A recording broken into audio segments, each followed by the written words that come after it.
नमस्कार, आदाब, सत श्री अकाल। मैं हूं श्याम। आप देख रहे हैं द ट्रूथ ऑफ इंडिया। आज हम बात करेंगे इंडियन पॉलिटिक्स की सबसे अहम मुद्दा वोट चोरी के बारे में।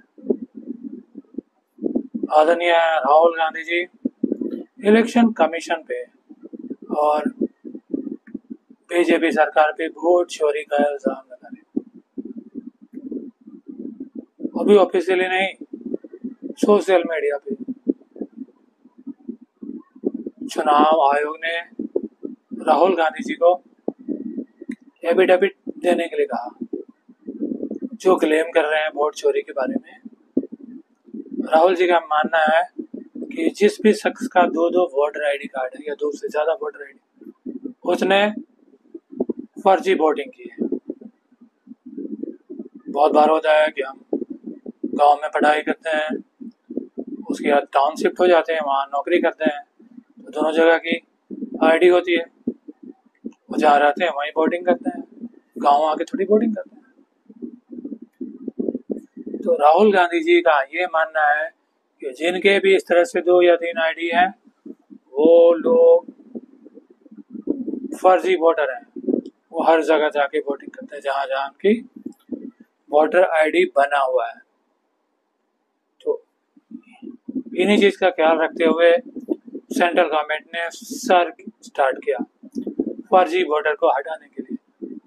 वो उन वोटर्स का जो इंडिया छोड़ चुके हैं, वो वोटर्स जो मर चुके हैं, वो वोटर्स जो कि अपने स्टेट छोड़ के दूसरे स्टेट में परमानेंटली शिफ्ट हो गए हैं, जो कि सबसे पहले बिहार में शुरू किया गया। उसका विरोध भी महागठबंधन कर रही है, इसका विरोध भी राहुल गांधी जी कर रहे हैं। दुख की बात है, एक तरफ तो आप वोट चोरी और फर्जी वोटिंग की बात करते हैं और दूसरी ओर सर का विरोध करते हैं जो फर्जी वोटर्स को निकाल रहे हैं। साफ साफ दिखाई दे रहा है कि ये चुनावी प्रोपेगेंडा है। बिहार इलेक्शन अक्टूबर महीने में होने वाला है, और उससे पहले सर पे संविधान के नाम पर और फिर अब वोट चोरी के नाम पर इलेक्शन कमीशन को बदनाम किया जा रहा है। मुख्य चुनाव आयुक्त सीईसी ज्ञानेंद्र कुमार ने कांग्रेस सांसद राहुल गांधी पर निशाना साधते हुए बड़ा बयान दिया, और उन्होंने राहुल गांधी का नाम लिए बगैर कहा कि उन्होंने चुनाव आयोग और मतदाता सूची को लेकर जो आरोप लगाए हैं और निराधार और झूठे हैं। अगर उनके पास अपने दावे का सबूत है तो उन्हें 7 दिन के भीतर शपथ पत्र हलफनामा देना होगा, अन्यथा उन्हें पूरे देश से माफी मांगनी होगी। भारत के मुख्य चुनाव आयुक्त ज्ञानेश कुमार ने कहा, मतदाता सूची को शुद्ध करना एक साझा जिम्मेदारी है, लेकिन बिहार में जो कि हमारे बूथ लेवल अधिकारियों ने बूथ लेवल एजेंटों और राजनीतिक दलों के साथ मिलकर काम किया है। मुख्य चुनाव आयुक्त ने कहा कि पीपीटी दिखाकर इसमें चुनाव आयोग के आंकड़े नहीं है, गलत तरीके से विश्लेषण करना, ये कहना कि किसी महिला ने 2 बार मतदान किया, ये बेहद गंभीर आरोप है। उन्होंने जोर देकर कहा कि बिना हलफनामे एफिडेविट के ऐसे संगीन आरोप चुनाव आयोग कार्रवाई नहीं कर सकता, क्योंकि ये संविधान, चुनाव आयोग और दोनों के विरुद्ध है। आमतौर पर हम कुछ भी केस दाखिल करते हैं कहीं भी, तो वहां हमें एफिडेविट देना पड़ता है, लेकिन राहुल गांधी जी एफिडेविट नहीं देंगे, सोशल मीडिया पे इल्जाम लगाएंगे कि वोट चोरी हो रही है। लेकिन यहाँ भी होता है, क्यों एफिडेविट नहीं दे रहे हैं? उन्हें भी संदेह है कि उनका जो क्लेम है वो सही नहीं है 100%। इन्होंने एक प्राइवेट एजेंसी के थ्रू सर्वे करवाया वोटर्स के बारे में, जैसे मैंने पहले बताया, और उन्होंने ये बताया कि इस तरह से एक एड्रेस पे बहुत लोग के आईडी बने हुए हैं। तो बहुत बार होता है कि जो जहाँ रहते हैं वहाँ के रेंट एग्रीमेंट देकर बनाते हैं, कौन सी बात है। मैं भी उड़ीसा में 20 साल रहा, बिहार में 10 साल रहा, दिल्ली में 10-12 साल रहा, तो ये तीनों जगह से लिख के समक्ष, सारे मीडिया के समक्ष ये कहना कि अगर मतदाता सूची में आपका नाम एक बार और है तो आपने 2 बार मतदान किया होगा और कानूनी अपराध किया होगा, और मेरे सर सारे मतदाताओं को अपराधी बनाना और चुनाव आयोग शांत रहे, संभव नहीं। हलफनामा देना होगा या देश से माफी मांगनी होगी, तीसरा विकल्प नहीं है। आपके माध्यम से मैं यह भी कहना चाहता हूं, अगर 7 दिन में हलफनामा नहीं मिला तो इसका अर्थ ये सारे आरोप निराधार हैं और हमारे मतदाताओं को यह कहना कि वो फर्जी हैं, इसके ऊपर जो भी इस बात को बोल रहा है उसको माफी मांगनी चाहिए।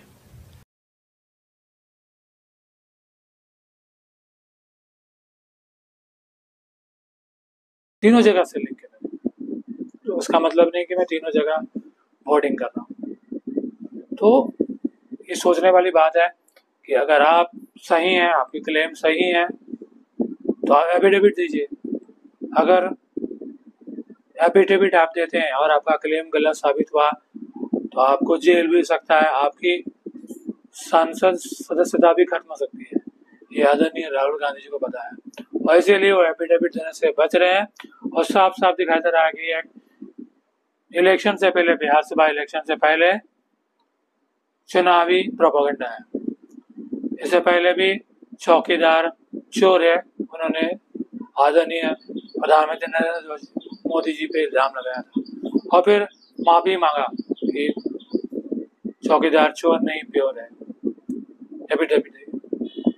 दूसरा मामला राफेल में उन्होंने क्या, राफेल में घोटाला हुआ है, वहां भी माफी मांगी।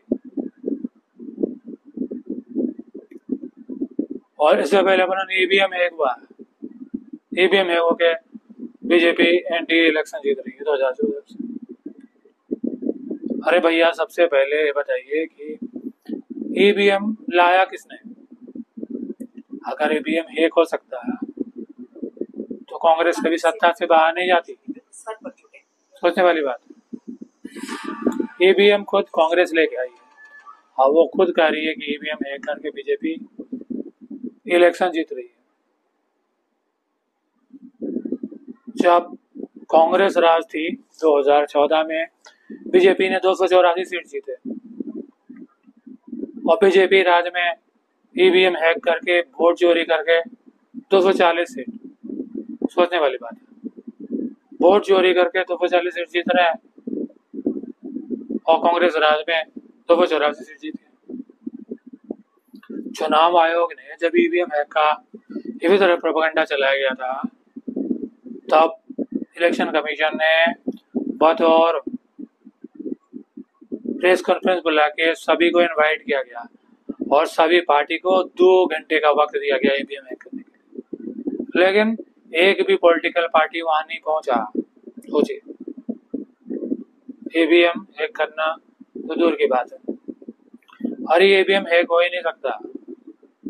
बहुत सारे लोग दावे करते हैं अमेरिका में ईवीएम हैक होने की दावा की जा रही थी। अमेरिका में ईवीएम हैक हो सकता है क्योंकि वहाँ की जो ईवीएम है वो इंटरनेट से कनेक्टेड है, लेकिन हिंदुस्तान में जो ईवीएम यूज होता है इंटरनेट से कनेक्टेड नहीं है। तो जो भी ऑब्जेक्ट ईवीएम से, इंटरनेट से कनेक्टेड नहीं होता, उसे आप हैक नहीं कर सकते। कल को आप कहेंगे कि उसने मेरा प्रेशर कुकर हैक कर लिया, इसलिए दाल जल गया, चावल जल गई, तो मजाक करने वाली बात है। वही डिवाइस एक हो सकता है जो कि इंटरनेट से कनेक्टेड हो और हमारा ईवीएम किसी तरह से इंटरनेट से कनेक्टेड नहीं होता है। तो साफ साफ दिखा जा रहा है ईवीएम भी हैक नहीं हुआ है और वोट भी चोरी नहीं हुई है, क्योंकि कांग्रेस राज में 284 सीट जीत रहेंगे। फुल मेजोरिटी मिला था जब कांग्रेस की सरकार थी, उस समय लोकसभा इलेक्शन। बीजेपी की जब सरकार थी उस समय लोकसभा इलेक्शन हुआ है तो कम सीटें जीते। तो साफ दिखाई दे रहा है ना वोट चोरी हुआ है ना ईवीएम हैक हुआ है। ये एक चुनावी प्रोपेगेंडा है। इलेक्शन खत्म हो जाए, इसमें भी माफी मांग के मामला को खत्म कर दिया जाए। इससे पहले आदरणीय केजरीवाल जी भी यही बात करते थे। ईवीएम हो गया, फिर वोट चोरी हो गया। अरे भाई ये संभव ही नहीं है। 1 लाख से ज्यादा बूथ, उसकी वीडियो रिकॉर्डिंग देखने में 270 साल लग जाएंगे। अभी आप देख सकते हैं जाके। तो इस प्रोसेस को ट्रांसपेरेंट करने के लिए ही ये सारा कुछ किया गया है। महागठबंधन,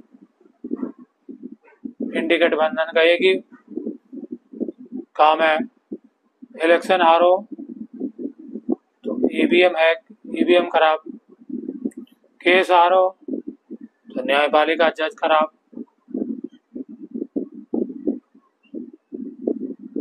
तो भाई ऐसे नहीं चलेगा। वक्त आ चुका है कि बदलाव की, और जिस अंदाज से इंडी गठबंधन चुनाव लड़ रही है, राजनीति कर रही है, आज से 69 साल पुराना आउटडेटेड राजनीतिक स्टाइल, अंग्रेजों के जमाने की, डिवाइड एंड रूल, जात पात में बांटो, धर्म बांटो, राज करो, फ्री फ्री की राजनीति करो, फ्री फ्री असमान बांटो, हिंदू विरोधी बात करो, सनातन धर्म के खिलाफ बात करो, आर्मी के खिलाफ बात करो, इलेक्शन कमीशन के खिलाफ बात करो। तो अब ये नहीं चलने वाला। बीजेपी ने ईवीएम हैक नहीं किया, ना ही वोट चोरी की है। बीजेपी, एनडीए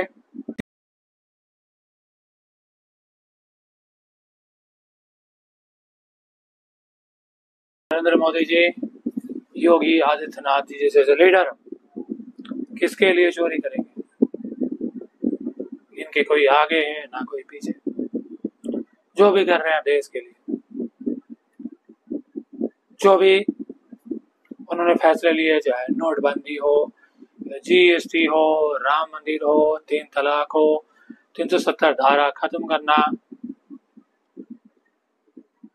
ये सब कुछ से आम जनता को ही फायदा होगा। मेक इन इंडिया, इससे आम जनता को ही फायदा हो रहा है, उन्हें कोई फायदा नहीं हो रहा है। ये किसके लिए चोरी करेंगे?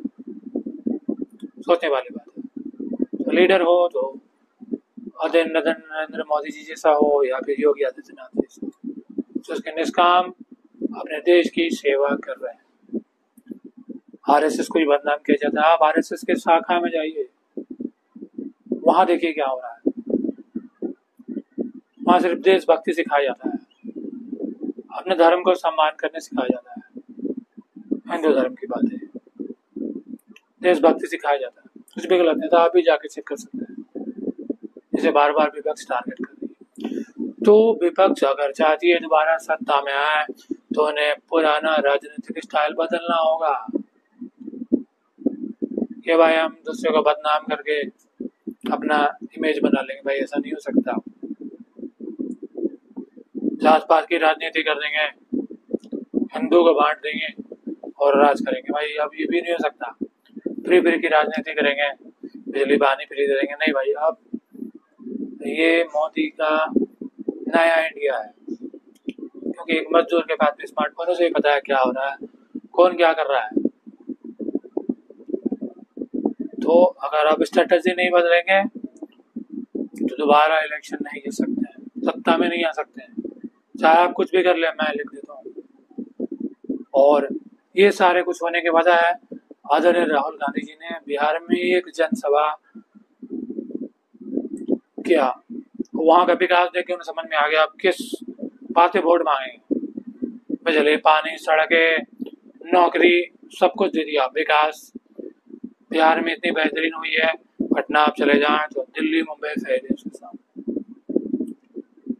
तो साफ साफ दिखाई दे रहा है कि जनता को बेवकूफ नहीं बनाया सकता, जात पात के नाम पे, धर्म के नाम पे या फ्री फ्री के नाम पे। आपको स्ट्रेटजी बदलनी होगी इंडी गठबंधन को, तभी आप इलेक्शन जीत सकते हैं। इलेक्शन जीतना है तो अपनी इमेज बनाइए। सबसे पहले खुद को शिक्षा से जोड़ लीजिए। और धर्म से जोड़ लीजिए, तभी आपका इमेज बेहतर होगा, आप जीत सकते हैं। आप देखिए बीजेपी पूरी तरह से धर्म से जुड़ी है। राम मंदिर का वादा किया, से पुण्य किया। जय श्री राम कहते हैं, लोग कहते हैं कि बीजेपी का एजेंट है। तो धर्म से जोड़ना, 100 करोड़ हिंदू, 80% हिंदुओं का सपोर्ट उनके साथ है। शिक्षा के साथ आप देखिए, आदरणीय प्रधानमंत्री नरेंद्र मोदी जी परीक्षा पे चर्चा करते हैं हर साल एग्जाम से पहले। बच्चे भी उनके फैन हैं आज के दिन में, सोच सकते हैं। तो यही इमेज आदरणीय राहुल गांधी जी को बनाना होगा, इंडी गठबंधन को बनाना पड़ेगा। अब आप ये सोचते हैं कि हम मोदी जी को बदनाम कर देंगे, एनडीए को बदनाम कर देंगे, ईवीएम को, इलेक्शन कमीशन, सेना को बदनाम कर देंगे, जात पात पे बांट देंगे और इलेक्शन जीत जाएंगे, तो आप ये संभव नहीं है।